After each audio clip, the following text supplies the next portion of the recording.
So here's how to gaslight people and to making them think that what you're promoting really is good when it is really bad. Or another example is in how to neglect and conveniently disregard things that speak against your case. Here is exhibit A of doing this. I recently read an article about how kids, when they eat a lot of sugar, how they're not getting hyperactive. Now, the background for this is pretty simple. During Easter holiday in my country, it's normal to congregate, maybe, in your family's home. Maybe you have your extended family there. You have parties, you go out, you socialize. Maybe you go to your cabin in the mountains, and you always bring with you a lot of candy and snacks. And of course, most kids look forward to it. Me being no exception, by the way, when I was a kid. Obviously. It's Easter holiday, lots of candy, yay! Now, what I and a lot of other people were told when we grew up, and something that's still sort of like a myth, is how sugar is making kids hyperactive. And how if you give them sugar and sweets and candy late at night, they're not going to want to sleep. And there was this, or supposedly there are these studies which suggest that that ain't the case. The kids can really go to sleep and that they're not getting hyperactive after having consumed lots of sugar.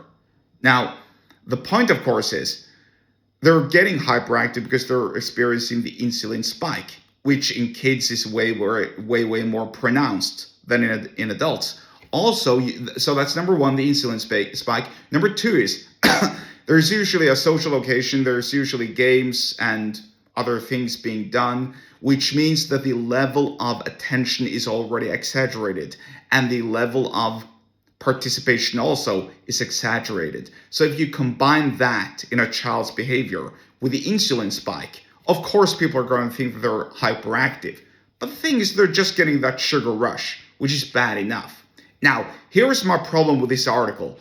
This article is normalizing eating sugar and ensuring all the parents that this ain't dangerous, whilst completely ignoring the actual problem when it comes to sugar, namely how it affects the child's health, dental health, weight, probably their hormones, and probably lots of other stuff inside their bodies that I can't explain or comprehend.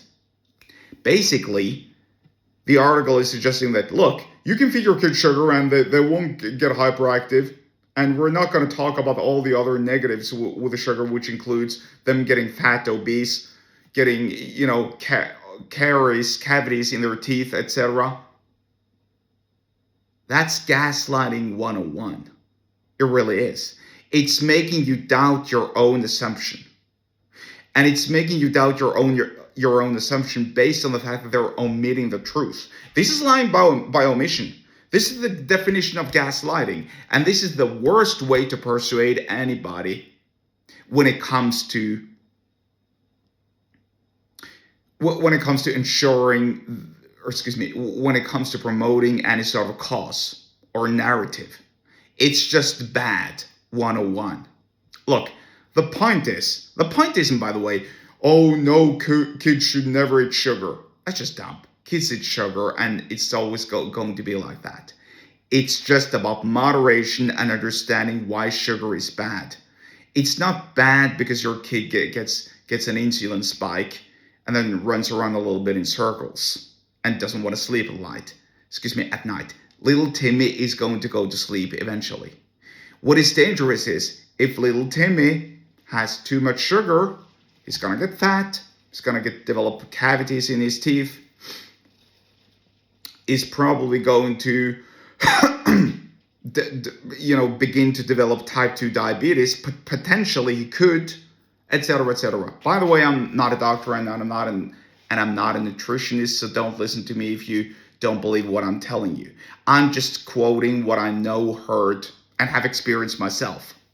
Because, well, I've seen it happen in action. And by the way, like I said, I used to be a fat, obese, overweight, Well, I wasn't that a fat and obese and overweight when I was a kid. That was more when I wasn't an adolescent. But I certainly was fat and obese. Anyway, the point is here. If you want to inform people about your case and promote a certain narrative, you can't omit something that speaks so clearly against your case. In this case, no pun intended, ignoring the negative effects of sugar. It's just bad. It's gaslighting 101, and it certainly doesn't help you with any sort of persuasion. And with that being said, if you want to learn more about persuasion, then get subscribed to my email list. The link to this is always in the episode description wherever you're watching or listening to this, and I'll see you there.